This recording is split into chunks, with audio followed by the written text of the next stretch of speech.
మిత్రులారా, ఇవాళ పంజాబ్ హర్యానా ప్రాంతాలలో దేశ సరిహద్దు ప్రాంతాలలో దేశ రక్షణకు ఉక్కు కవచంగా నిలబడ్డ పంజాబ్ రాష్ట్రం పోరాటాలకు దేశ స్వతంత్రంలో అగ్రభాగాన నిలబడ్డ పంజాబ్ ఈరోజు డ్రగ్స్ మహమ్మారిలో కొట్టుకుపోతుంది.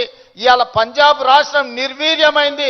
అక్కడి యువత బానిసలుగా మారి గంజాయికు డ్రగ్స్కు లోనై ఈరోజు ఆ కుటుంబాలు ఈరోజు అంతులేని దుఃఖంలో మునిగి తేలుతున్నారంటే దీనికి కారణాన్ని మనం ఆలోచన చేయాల్సిన అవసరం ఉన్నది.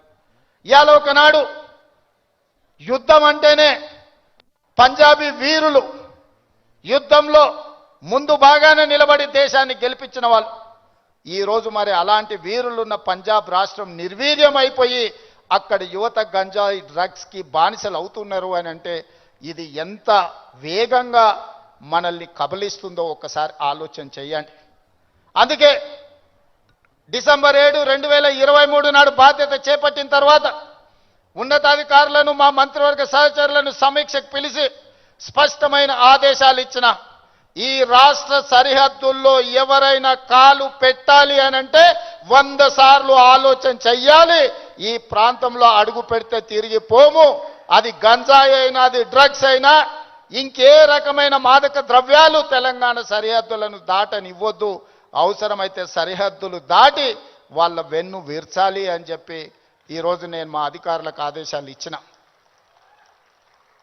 ఇవాళ ఈ అంతర్జాతీయ డ్రగ్స్ నియంత్రణ ఈ దినోత్సవం ఈరోజు ఈ కార్యక్రమంలో యువ మిత్రులు రామ్ చరణ్ కావచ్చు, విజయ్ దేవరకొండ కావచ్చు, వాళ్ళు ఎంత బిజీ స్కెడ్యూల్ ఉన్నా ఇవాళ మేమందరం కూడా ఇక్కడ ఎందుకు వచ్చినామంటే ఈ యువతకు ఒక స్ఫూర్తిని ఇవ్వాలి, ఈ యువతకు ఒక సందేశాన్ని ఇవ్వాలి, తెలంగాణ రాష్ట్రం దేశానికి ఆదర్శంగా నిలబడాలి అని.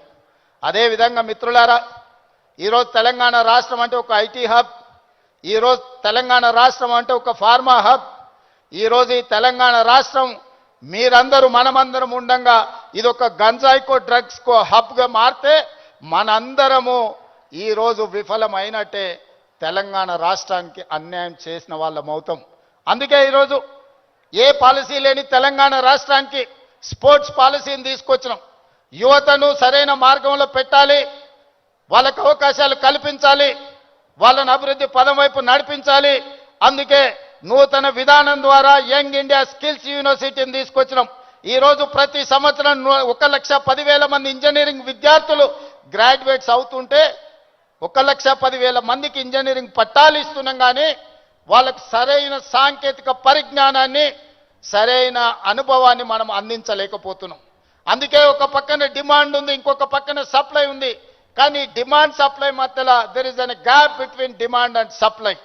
అందుకే ఈరోజు ఆ డిమాండ్ అండ్ సప్లైని బ్యాలెన్స్ చేయడానికి యంగ్ ఇండియా స్కిల్స్ యూనివర్సిటీని ఈ రాష్ట్రంలో ఉన్న యువకులకు సాంకేతిక నైపుణ్యాన్ని నేర్పించి ప్రపంచ దేశాలను శాసించే విధంగా మన యువతకు శిక్షణ ఇవ్వాలి అని ఈరోజు యంగ్ ఇండియా స్కిల్స్ యూనివర్సిటీని ప్రారంభించుకున్నాం.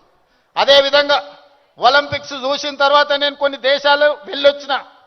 సౌత్ కొరియా 4 అంటే ఒక హైదరాబాద్ జనాభా ఎంత ఉంటుందో అంత జనాభా ఉన్న ప్రాంతంలో ఈరోజు ఒలింపిక్స్లో 32 మెడల్స్ వచ్చినాయి.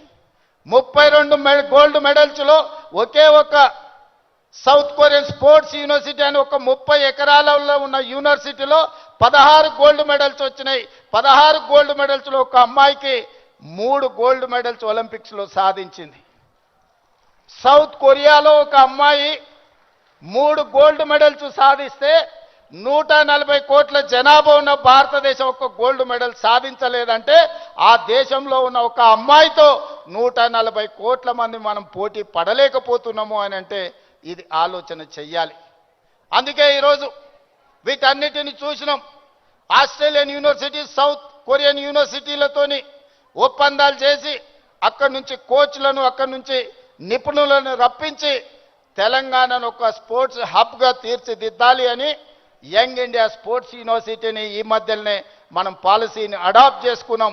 రాబోయే రోజుల్లో తెలంగాణ రాష్ట్రం అంటే ప్రపంచ దేశాలు క్రీడల శిక్షణ ఇవ్వడానికి హైదరాబాదు నగరానికి వెళ్ళాలి అనే విధంగా దీన్ని అభివృద్ధి పదం వైపు నడిపించాలని ఈరోజు స్పోర్ట్స్ పాలసీని తీసుకొచ్చినాం.